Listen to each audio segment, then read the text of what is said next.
Country की industry को promote made in India को इंडिया खुद जो ईरान हमारा हमसाया मुल्क है, मुस्लिम मुल्क है, इंडिया भी उससे ऑयल परचेज कर रहा है। तो अगर हमें अपनी इकोनॉमी को बचाने के लिए इंडिया से भी तजारत करनी पड़े तो कोई इशू नहीं है। वो मजहब वो उनका एक अलग मसला है, वो हमारा इशू नहीं है। अगर तो चाइना का भी मजहब हमारा नहीं है तो फिर हम चाइना को क्यों? कोई भी मुल्क जो होता है ना वो अपनी करेंसी किसी को ऐसे नहीं दे देता। अगर इंडिया किसी को अपनी करेंसी यूज करने दे रहा है तो उसका वाहिद मकसद ये है कि वो अपनी करेंसी को ग्लोबलाइज करे।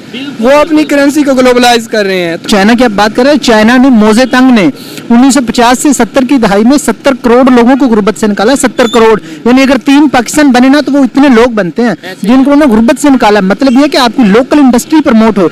हमारे पाकिस्तान में 35 लाख लोग हैं जो सिर्फ भीख मांग रहे हैं, जो बिल्कुल तंदुरुस्त है। बांग्लादेश ने 40 लाख लोगों को इंडस्ट्री लगाकर ये पैंट शर्ट बच्चों के बैग की अपनी इकोनॉमी को ऊपर ले गए। हमारे यहाँ डॉलर 245 है, बांग्लादेश में जस्ट 94 रुपए का है। एक्टिव है, लेकिन अब वो इतना रेवेन्यू है जो इनकी इंपोर्ट है वो एक्सपोर्ट से ज्यादा है, इस वजह से उनकी करेंसी से ड्राउन है।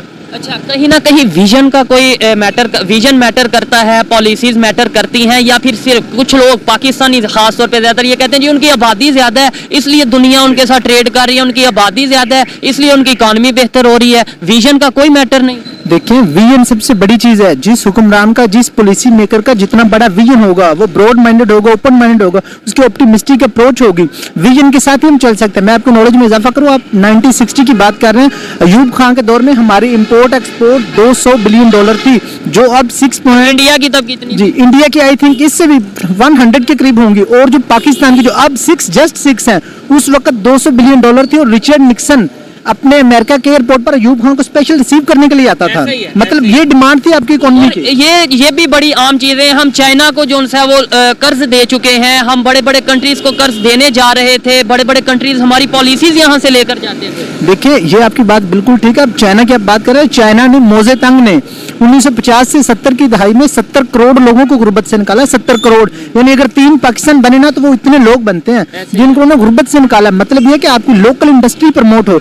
हमारे पाकिस्तान में 35 लाख लोग हैं जो सिर्फ भीख मांग रहे हैं, जो बिल्कुल तंदुरुस्त है। बांग्लादेश ने 40 लाख लोगों को इंडस्ट्री लगाकर ये पैंट शर्ट बच्चों के बैग की अपनी इकोनॉमी को ऊपर ले गए। हमारे यहाँ डॉलर 245 का, बांग्लादेश में जस्ट 94 रुपए का है। अच्छा, मेरा काम ही ये है कि डेली मैं इंटरव्यूज करता हूँ, पब्लिक ओपिनियन लेता हूँ, लेकिन जब मैं किसी CSS एस्पिरेंट से मिलता हूँ या किसी कॉम्पिटिटिव एग्जाम्स की तैयारी करने वाले से मिलता हूँ तो मेरा दिल करता है ज़्यादा से ज़्यादा गुफ्तगू करूँ, क्योंकि आप लोगों ने, हम लोगों ने कल को पाकिस्तान को चलाना है, पाकिस्तान को बेहतरी की तरफ लेकर जाना है। क्या वजह है हम पॉलिसीज, हमें आपको पता है कि इंडिया ये चीज़ें बेहतर कर रहा है, बांग्लादेश ये चीज़ें बेहतर कर रहा है, आप जैसे एक स्टूडेंट को पता है, मेरे जैसे एक आम से इंसान स्टूडेंट को पता है, तो फिर हमारी गवर्नमेंट को क्यों नहीं ये समझ आती? हम क्यों नहीं इंडिया से या कहीं से भी क्यों नहीं सीखते? देखिए, इसकी सबसे बड़ी वजह यह है कि जो हमारे हुक्मरान है करंटली, अब आप देखेंगे वो मुल्क की खातिर काम नहीं कर रहे। अब देखिए, वो इमरान खान कहते हैं आप असेंबली तोड़ दे, वो कहते हैं आप तोड़ दें, यानी अपनी उनकी जंग चल रही है, मुल्क प्रायोरिटी उनकी नहीं है। जब हमारे हुक्मरानों की, स्पेशली फाइनेंस की, वजीर खजाना की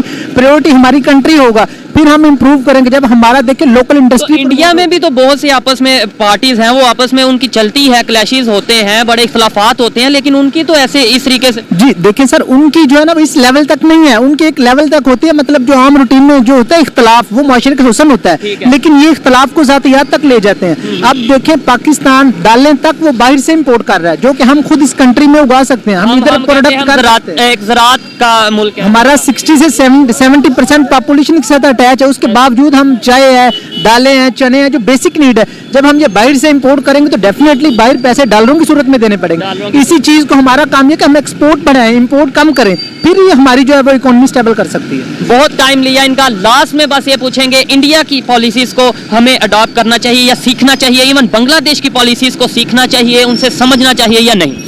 देखिए, आपकी बात बहुत अच्छी, आपने क्वेश्चन किया। मैं सिर्फ सिंपल इतना कहूंगा, कोई भी चाहे आपका दुश्मन क्यों नहीं है, अगर अच्छी बात उसकी भी है तो उसको ले लेनी चाहिए, उसको ले लेनी चाहिए। जब नेबर हो, हमें नजर आ रहा हो कि यार ये हमारे साथ था, कहां से कहां चला गया। दुनिया की 5वीं बड़ी इकोनॉमी बनने जा रहा है इंडिया, 5वीं बड़ी इकोनॉमी बन चुका है, चौथी और तीसरी बनने जी। इतनी बड़ी पॉपुलेशन है, उधर 2 अरब के राउंड बोर्ड है, नियर टू 2 अरब, हम जस्ट 25 करोड़ है, तो हम इसको स्टेबल क्यों नहीं कर रहे? जो हमारे पॉलिसी मेकर है उनको पता ही नहीं है करना क्या है। आप क्या कहना चाहेंगे? हमारे यहाँ पे तो इंडिया के नाम पे ही गुस्सा आ जाता है, ये तो इंडिया की बात क्यों कर रहा है, इंडिया की बात क्यों कर रहा है? क्या समझते हैं, इंडिया की बात करनी चाहिए, इंडिया की पॉलिसीज को देखना चाहिए, ऑब्जर्व करना चाहिए, उनसे सीखना चाहिए या नहीं?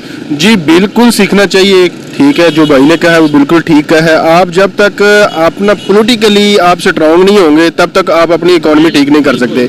आप देखें, जब तक कोई स्टेबल गवर्नमेंट नहीं आएगी, जब तक इलेक्शन नहीं होंगे, तब तक तो ये खतरा है कि मुल्क डिफॉल्ट की तरफ जा रहा है। जब तक कोई स्टेबल गवर्नमेंट आएगी, वो अपनी पॉलिसीज लेके आएगी, उनके पास पूरा एक पैटर्न होगा और वो मैप रूट होगा कि हमने किस तरह इस क्रिटिकल सिचुएशन से निकलना है। विजन होगा। आप देखें ना, इनके पास तो कोई विजन ही नहीं है कि इन्होंने ये तो बस अपना टाइम और अपनी करप्शन बचाने के लिए जो है ना वो खड़े हैं। आपको स्टेबल गवर्नमेंट आएगी तो वही जो है ना वो इसको करेगी और वो इलेक्शन के बाद जी बेहतरी की तरह जीतेंगे। बहुत शुक्रिया, अच्छा लगा बात करके। बातें काफी ज्यादा लंबी हो गई थी लेकिन उन्होंने भी जाना होगा। शुक्रिया जनाब, बहुत शुक्रिया। मजीद किसी से बात करते हैं।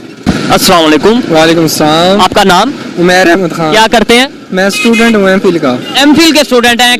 कौन से डिपार्टमेंट में क्या? मैं एमफिल ज़ूलॉजी कर रहा हूँ जीसी यूनिवर्सिटी से। जीसी यूनिवर्सिटी से एमफिल ज़ूलॉजी। मैं जिस टॉपिक पे वीडियो रिकॉर्ड कर रहा हूँ, टॉपिक ये है कि श्रीलंका डिफॉल्ट हुआ, अब वो इंडिया की करेंसी इंटरनेशनल लेवल पे, इंटरनेशनल ट्रेड